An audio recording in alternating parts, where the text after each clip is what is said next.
കേരളം എന്ന് കേട്ടാൽ തിളക്കണം ചോര ഞരമ്പുകളിൽ. ഇത് കേട്ടിട്ട് എനിക്കിതുവരെ അത്ര വലിയ തിളപ്പൊന്നും വന്നിട്ടില്ല.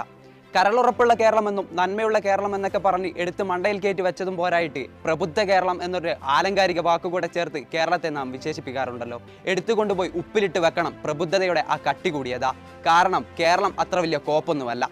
ഇത് പറയുന്നത് രാമകൃഷ്ണന്റെ വിഷയം മാത്രം മുന്നിൽ വെച്ചുകൊണ്ടല്ല.